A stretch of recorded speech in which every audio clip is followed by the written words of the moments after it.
Hi, friends. I hope you're having a really wonderful afternoon. It's a beautiful day.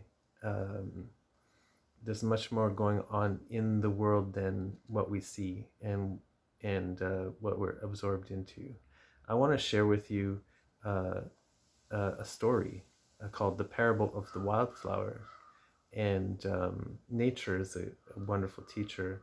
Um, meditation, also walking, and um, walking is something that opens up the world in a totally different perspective than moving around at the other paces, the other forms of transportation. It's very natural.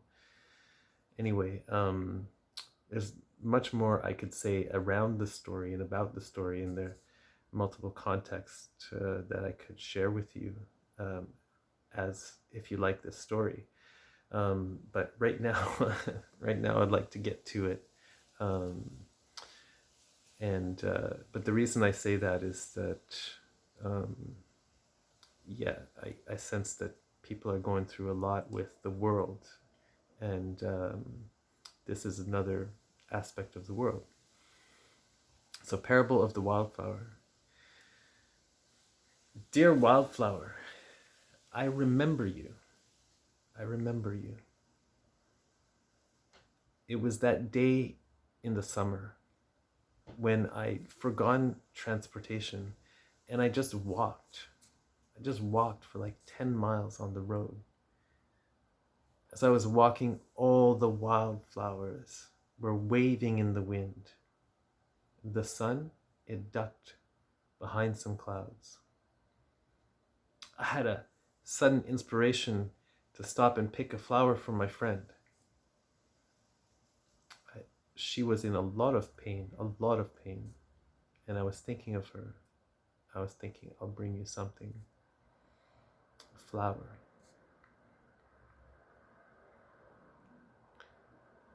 I saw you there, but so much walking, it opens up time. So I didn't rush and just pick a flower.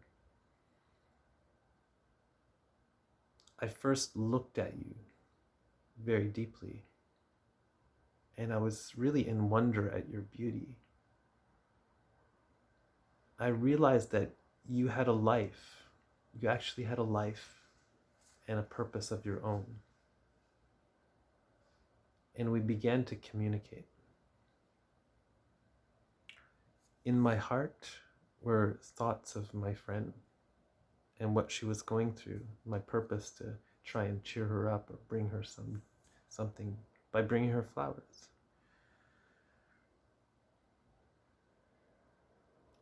So I looked at you and I asked you your permission, asked for your permission to take your life.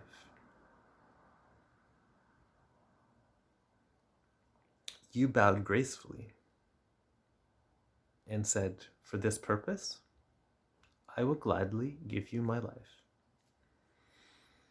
So I took you by the stem and I severed you from the earth. And I began walking back home towards the home of my friend. While walking, I stopped again to look at you in my hand. I realized that you were just as alive as before, only now we both knew that your death was inevitable. The clouds were rolling in the west where my friend lived, and I saw that the day would not allow me to reach her. So I took you to the nearest inn. There was a drab corner table. It was a few customers at the bar, but we were invisible to the world, and nobody could see this strange love affair. So I poured myself a glass of water, and I drank 3/4 of it. I left the rest for you. I put you in the glass, and I placed you in that drab corner where you would brighten the lives of the patrons in the days and nights to come before your death. Then I sat with you in deep meditation. And again we looked deeply at one another. Endless eternal love I felt in you and for you. Time ceased to exist. But then I felt you fade. I felt you fade ever so slightly.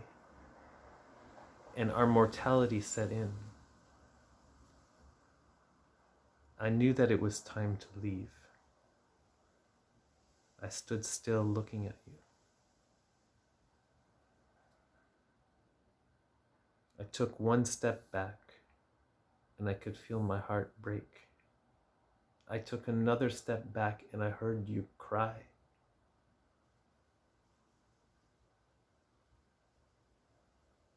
Go now, you said. But to comfort me in my loss, you said, it's all right. I'm at peace. I left with tears in my eyes.